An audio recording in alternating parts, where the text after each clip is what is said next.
સાબરકાંઠા જિલ્લાના તલોદ અને પ્રાંતિજ વિસ્તારના લોકોના બેંક ખાતાનો ઉપયોગ કરી આંતરરાજ્ય સ્તરે કરોડો રૂપિયાની સાયબર છેતરપિંડીનું કૌભાંડ સામે આવ્યું છે. હિંમતનગર સાયબર ક્રાઇમ પોલીસે આ મામલે 4 આરોપીઓની ધરપકડ કરી છે. સાયબર ગુનેગારો દ્વારા સામાન્ય લોકોને પૈસાની લાલચ આપી તેમના નામે બેંક ખાતા ખોલાવવામાં આવતા હતા. ત્યારબાદ આ ખાતાઓનો ઉપયોગ દેશભરમાં ઓનલાઈન છેતરપિંડીથી મેળવેલી રકમ ટ્રાન્સફર કરવા માટે કરવામાં આવતો હતો. હિંમતનગર સાયબર ક્રાઇમ પોલીસની તપાસ દરમિયાન તલોદ અને પ્રાંતિજના કુલ 14 લોકોના બેંક ખાતાઓનો ઉપયોગ થયાનો ખુલાસો થયો છે. આ છેતરપિંડીમાં 15 જેટલા બેંક એકાઉન્ટ અને 35 લાખ રૂપિયાની રકમ પણ ટ્રાન્સફર થઈ હોવાનું ખુલ્યું છે. ત્યારે કેટલીક મહિલાઓ, યુવતીઓ અને યુવાનોની પણ અટકાયત કરાઈ છે, જે તમામને હિંમતનગર બી ડિવિઝન ખાતે રજૂ કરવામાં આવ્યા છે. તપાસમાં સામે આવ્યું છે કે અત્યાર સુધી 73 લોકો સાથે ઓનલાઈન છેતરપિંડી આચરવામાં આવી હતી. આ છેતરપિંડીમાં 15 બેંક ખાતાઓમાં અંદાજે 35 લાખ રૂપિયાની રકમ ટ્રાન્સફર કરવામાં આવી હતી. સમગ્ર કૌભાંડ આંતરરાજ્ય સ્તરે ફેલાયેલું હોવાનું પણ તપાસમાં બહાર આવ્યું છે. આરોપીઓ અલગ અલગ રાજ્યોના લોકોને નિશાન બનાવી છેતરપિંડી કરતા હોવાનું પોલીસ માની રહી છે. સાબરકાંઠા પોલીસ અને સાયબર ક્રાઇમ પોલીસે લોકોને કોઈ પણ વ્યક્તિના કહેવાથી પોતાના નામે બેંક ખાતું ખોલાવી તેનો ઉપયોગ અન્યને ન કરવા તેમજ પૈસાની લાલચમાં આવી ખાતા કે દસ્તાવેજો કોઈને સોંપવા નહીં તેવી અપીલ કરી છે.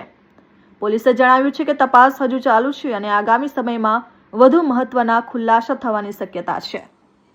આ કેસમાં હિંમતનગર સાયબર ક્રાઇમ પોલીસે અમદાવાદના દીપક તિવારી અને તરુણ વછેટા સહિત 4 આરોપીઓની ધરપકડ કરી છે. તેમની પૂછપરછના આધારે સમગ્ર નેટવર્કનો પર્દાફાશ થયો છે. પોલીસ હવે વધુ 14 આરોપીઓની ધરપકડ માટે વિવિધ સ્થળોએ તપાસ અને દરોડાની કાર્યવાહી કરી રહી છે. હાલ સાયબર ફ્રોડનો વ્યાપ જ્યારે વધી રહ્યો છે ત્યારે ગુજરાત રાજ્યના માનનીય નાયબ મુખ્યમંત્રી શ્રી હર્ષ સંઘવી સર દ્વારા ઓપરેશન મ્યુલ હન્ટ શરૂ કરવામાં આવેલું હતું અને આ મ્યુલ હન્ટ ઓપરેશનની અંદર જે મ્યુલ અકાઉન્ટ ધારકો છે તેઓને ડિટેક્ટ કરીને અને અલગ અલગ જગ્યાએ જે મ્યુલ અકાઉન્ટના જે પૈસા છે એ જે ડિસ્ટ્રીબ્યુટ કરવામાં આવે છે, અલગ અલગ NCRP દ્વારા ગુજરાત તથા ભારત દેશના અલગ અલગ રાજ્યોમાંથી જે પૈસાઓ આવે છે તેની જે આખી ચેનલ છે એને ડિટેક્ટ કરી અને જે મ્યુલ અકાઉન્ટ ધારકો તથા વચેટિયાઓ અને જે ફાઇનલ સાયબર ફ્રોડ કરનાર ઇસમો વિરુદ્ધ કાયદેસરની કાર્યવાહી કરવા સૂચના કરેલ છે. આને ધ્યાનમાં રાખીને